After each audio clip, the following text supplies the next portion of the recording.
Little friends, boys and girls, we got a new product here, a new thing. So you see this here thing? This here thing is the coolant crossover pipe. I suppose it would sit like this as you look at it in your engine, and over here is the thermostat, and it has a channel that crosses over the back and it outputs at this pipe here. Now, we had a leak in one. I don't know if it was officially this piece, but Dorman, which is a company that makes sort of solutions for these things, has made a product to replace this, not in cheap plastic, but aluminum. Let's look, shall we? This is exciting. It's like a Christmas unboxing of part. Here in this here box is this beautiful and sexy aluminum piece that we're going to be installing. This will never break. That will not be a problem. This is nice stuff, machined aluminum. Nothing not to like about that. Made in China, so it says. But I like to think of this as a sort of an insurance thing where it's just one less thing to worry about. As I say, in 2 million miles, I haven't had any real issues of these cracking. But then again, Dorman's not so stupid. They would make a part that you don't need. Do you need it? I don't know if I can recommend it necessarily, because if yours isn't cracked, it's not like it's going to spontaneously crack. I mean, so far as I know. But at the same time, I know a lot of you have a huge amount of money invested in your rigs, and you're less afraid of spending some money on it as a preventative, meaning you never have to worry about it. This, you never have to worry about. All right, we are on the job. I've drained the coolant out, and you can see that if you take out the fresh air intake and you take out it has a tricky name that I can't remember right now, but the intake, the rubber right angle intake tube that runs to the intake, you've got plenty of room here to get at this. Right now, Lincoln is underneath supporting the engine, and then we're going to take the upper engine mount off, and then this, you see these little two things, that front plate comes off, and that'll give us much easier access to the water neck, to the wiener neck. This job could be done from the bottom if you were a contortionist and a fool, but to me this is just going to be a lot easier. There's a trick to this for your viewing pleasure. So this is the lower mount, the other piece, rather this piece,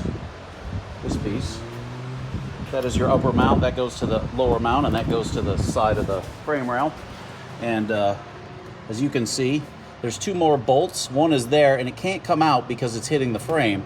There's another bolt, which I guess I can't show you because I can't get in there. There's a small bolt. I don't have enough hands. You see that bolt head where the light is pointed? I don't know if you can see it, but that one comes out, and when they do, this whole thing will just pop straight up. So what you would do is put those two bolts in when you reassemble it, drop that down, and then zing them in. That's how that works. You'll notice two things here. This is that mount as it sits in the van like that. You'll notice VF, that is the chassis designation for the Promaster. Yes. You've heard of a JK Jeep or a YJ Jeep or a LX car. VF is the prefix for the Promaster. But anyway, you see how rusty those two are? Those are rusty because this thing's been leaking on them for quite some time. See? Cause and effect, kids. There it goes. And she's out.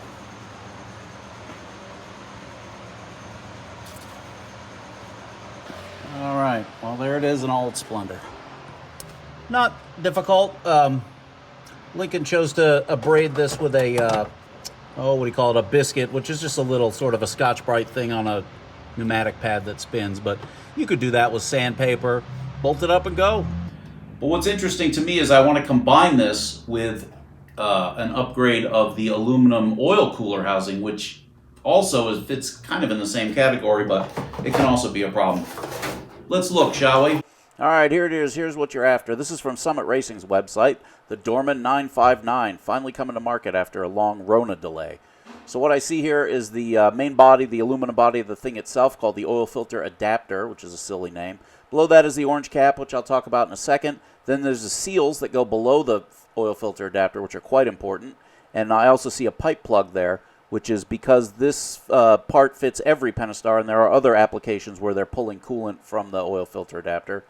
Next to that, that brick-looking thing is the heat exchanger portion itself that uses coolant to warm your oil, a filter. Below that, I see 6 lower and 6 upper intake gaskets.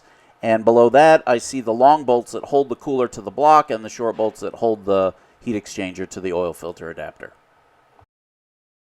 All right, here we see this fancy orange cap, which is going to look sexy in your engine compartment. The reason they give you this cap is because this part fits the 2011, 2012, and 2013 Penastars, which actually use a different oil filter and thus a different cap. So that's why they put a cap in the kit. All right, here's some of Dorman's advertising for it. It claims that it leaks when the plastic material warps over time, and this aluminum unit fixes it. I actually don't think that's true. I actually think the seals fail more than the thing cracks or leaks or whatever, but this is about preventative, so they must know what they're doing. Okay, this is the older Dorman, the 876, which is readily available. And as you can see, what doesn't come with it is the cooler. You have to use your old heat exchanger portion, which I'm hesitant to do because it just introduces, I mean, they have the seals for it, but I don't know. I figure if you're replacing that, you might as well get a new cooler assembly too, because there are reports of the heat exchanger portion cracking internally, although that's got to be very rare. But there it is if it exists.